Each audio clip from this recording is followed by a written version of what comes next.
प्यारे विद्यार्थियों, इससे पहले की वीडियो में हमने लागतों के विभिन्न प्रकारों पर बात की थी। अब हम परंपरागत सिद्धांत जो लागत का है उसके बारे में बात करेंगे। परंपरागत सिद्धांत लागत को दो हिस्सों में बांटता है, एक अल्पकाल में लागतें और दूसरा दीर्घकाल में लागतें।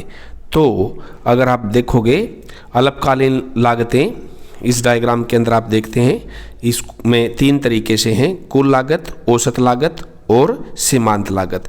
कुल लागत एक तरीके से कुल स्थिर लागत एवं कुल परिवर्तनशील लागत का जोड़ होती है। औसत लागत भी हम तीन तरीके से देखेंगे, एक औसत लागत, एक औसत स्थिर लागत और तीसरी जो है वो है औसत परिवर्तनशील लागत। ठीक है, और फिर सीमांत लागत जो है वो हम उस सबसे बाद में बात करेंगे। तो सबसे पहले जिसकी हमें बात करनी है वो है टोटल फिक्स कॉस्ट। ठीक है, टोटल फिक्स कॉस्ट।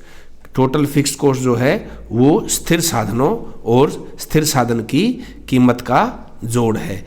कहने का मतलब ये कि आपने कितने स्थिर साधन यूज किए और उन स्थिर साधनों की कीमत क्या है, इनका गुणनफल है। सॉरी, जोड़ नहीं बल्कि गुणनफल है। कुल स्थिर लागत एक उद्यमी द्वारा लगाई जाने वाली कुल स्पष्ट लागतों तथा निहित अल्पकालीन लागतों का जोड़ है।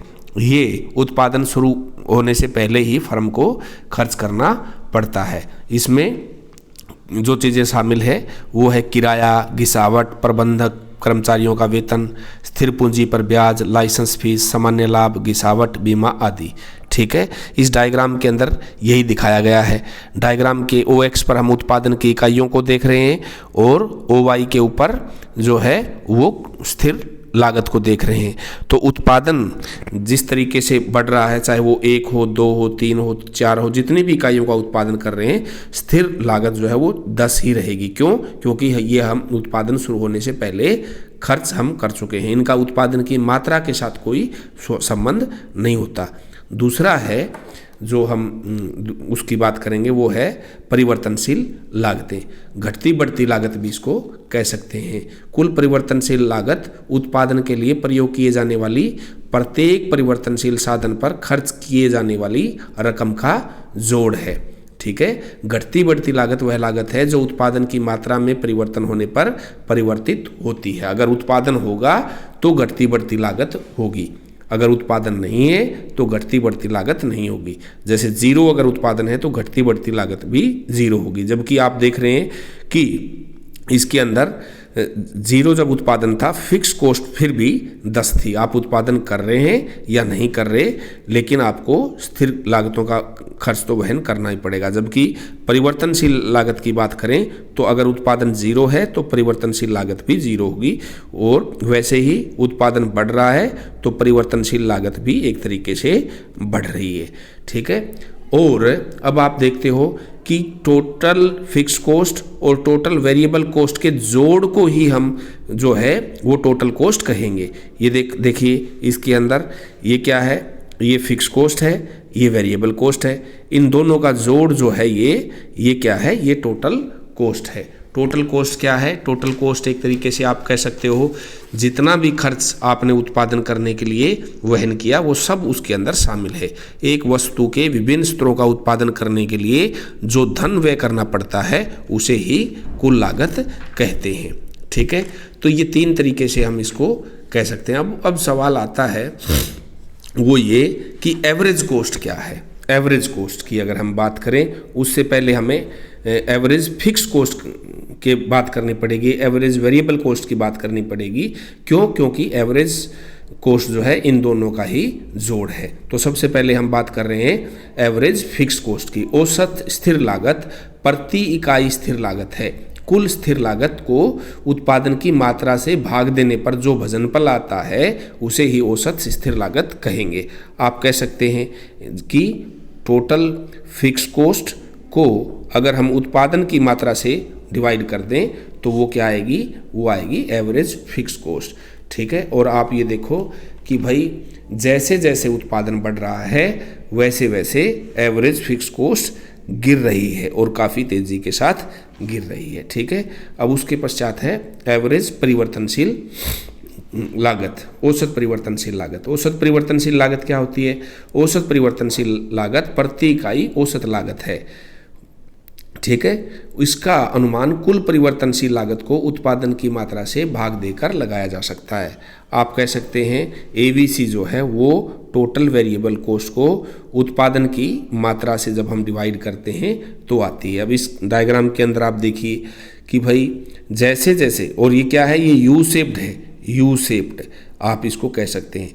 क्यों कि इसमें शुरू में जैसे जैसे उत्पादन बढ़ाओगे टोटल ये जो एवरेज वेरिएबल कॉस्ट गिर रही है, फिर यहाँ पर इसको ऑप्टिमम साइज है जहाँ पर ये मिनिमम होती है।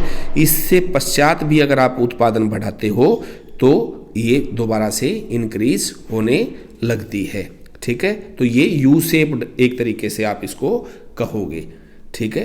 अब देखो आप एवरेज कॉस्ट, एवरेज कॉस्ट भी यू आकार की ही है। क्यों?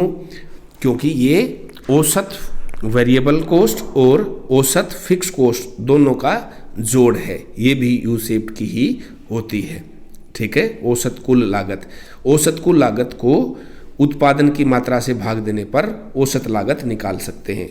आप ऐसे कह सकते हो कि टोटल कॉस्ट बटा में उत्पादन की मात्रा, तो और जो निकलेगा वो ये क्या आएगा, वो इस तरीके से यू शेप्ड एक किस्म से आपका डायग्राम आएगा। कुल लागत को उत्पादन की मात्रा से भाग देने पर औसत लागत निकालेंगे, ठीक है। तो एक बात जो आपको पता चली वो क्या है कि एवरेज कॉस्ट जो है, एवरेज कॉस्ट एक तरीके से आप कह सकते हो एसी जो है वो average fix cost plus average variable cost एक जो है इन दोनों का जोड़ है, समझे। अब सवाल उठता है ये एवरेज वेरिएबल कॉस्ट और एवरेज जो कॉस्ट जो है ये यू शेप्ड की क्यों होती है? इसके दो कारण हैं, ठीक है। पहला है कि औसत स्थिर लागत तथा औसत परिवर्तनशील लागत की अंतरक्रिया के कारण जो है ये यू शेप्ड है। क्योंकि average variable cost U shaped की है तो एवरेज कॉस्ट भी यू शेप्ड की होगी, क्योंकि यहाँ पर एवरेज फिक्स कॉस्ट की तुलना में एवरेज वेरिएबल कॉस्ट ज़्यादा प्रभावी होगी। इसका कारण ये है कि एवीसी के बढ़ने की दर एएफसी के घटने की दर से कहीं अधिक है। दूसरा कारण है घटते बढ़ते उत्पादन के नियम का लागू होना। ये आप देखिए यहाँ पर बढ़ते प्रतिफल का नियम लागू हो रहा है। आप कह सकते हैं कि भाई यहाँ से लेकर के और यहाँ तक फर्म जब उत्पादन बढ़ाती है तब तक बढ़ता प्रतिफल का नियम लागू होता है कि आप जब जैसे जैसे उत्पादन बढ़ा रहे हो उत्पादन बढ़ती दर से बढ़ रहा है। इसके पश्चात भी अगर आप उत्पादन बढ़ाओगे तो घटता प्रतिफल का नियम लागू होता है। तो आप कह सकते हो यू शेप्ड होने का दूसरा कारण है घटते बढ़ते अनुपात के नियम का लागू होना। अब तीसरे तरीके की जो कॉस्ट है वो है मार्जिनल कॉस्ट। मार्जिनल कॉस्ट किसी वस्तु की क्या होती है? मार्जिनल कॉस्ट किसी वस्तु की एक अतिरिक्त इकाई का उत्पादन करने से कुल लागत में जो अंतर आता है उसे सीमांत लागत कहेंगे, ठीक है। मान लीजिए जो है आपने ये कह सकते हो कि इसको निकालने का तरीका क्या है? दो तरीके हैं इसको निकालने का। पहला तरीका है TC total cost of an unit minus में टोटल कॉस्ट ऑफ n-1, ये जो है मार्जिनल कॉस्ट इस तरीके से आप निकाल सकते हो। दूसरा तरीका है change in TC divided by change in quantity of output, ठीक है। तो ये इस फार्मूले से आप निकाल सकते हैं और ये भी यू शेप्ड ही है, यू शेप्ड, ठीक है। और सीमांत वक्र यू शेप्ड क्यों होती है? कुल लागत या परिवर्तनशील लागत में एक इकाई अधिक या कम का उत्पादन करने के कारण होने वाला परिवर्तन को प्रकट करती है। हम पहले बात कर चुके हैं। आरंभ में जब उत्पादन को बढ़ाया जाता है तो कुल लागत तथा परिवर्तनशील लागत घटती दर से बढ़ती है।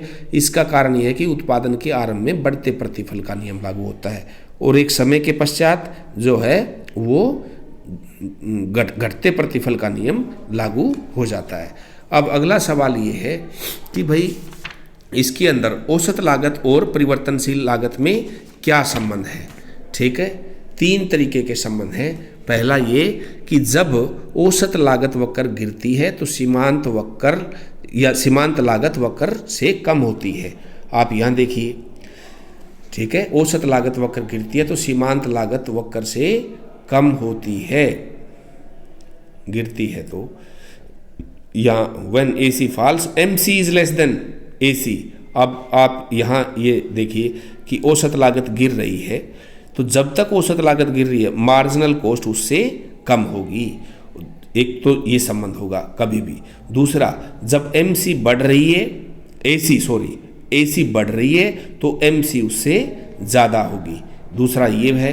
तीसरा, हमेशा एक आप कहोगे कि भाई इसका जो सीमांत लागत वक्र है वो एवरेज कॉस्ट को उसके न्यूनतम पर काटता है, यानी कि जहाँ पर एवरेज कॉस्ट न्यूनतम होगी मार्जिनल कॉस्ट उसके बराबर होगी। तो ये आपको देखना है, ठीक है।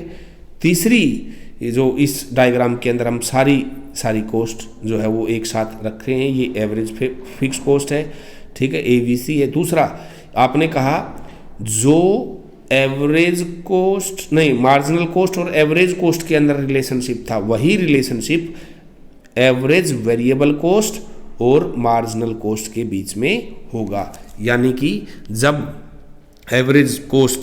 एवरेज वेरिएबल कॉस्ट भी गिरेगी तो सीमांत लागत से वो अधिक होगी, यानी कि मार्जिनल लागत एवरेज वेरिएबल कॉस्ट से अधिक होगी, ठीक है। हमने क्या यहाँ देखिए इस डायग्राम के अंदर हम यही देख रहे हैं कि यहाँ पर जो है मार्जिनल को एवरेज वेरिएबल कॉस्ट गिर रही है तो ये MC उससे कम है, और जब ABC बढ़ रही है तो मार्जिनल कॉस्ट उससे ज़्यादा है। दूसरा, marginal cost average variable cost को भी उसके मिनिमम पर काटती है। तो ये हमें अल्पकालीन लागतों के बारे में ये मुख्य चीज़ें पता होनी चाहिए, ठीक है। तो बच्चों बहुत बहुत शुक्रिया। अगला जो टॉपिक हम पढ़ेंगे वो हम एक तरीके से बात करेंगे उसकी दीर्घकालीन लागतों की। शुक्रिया।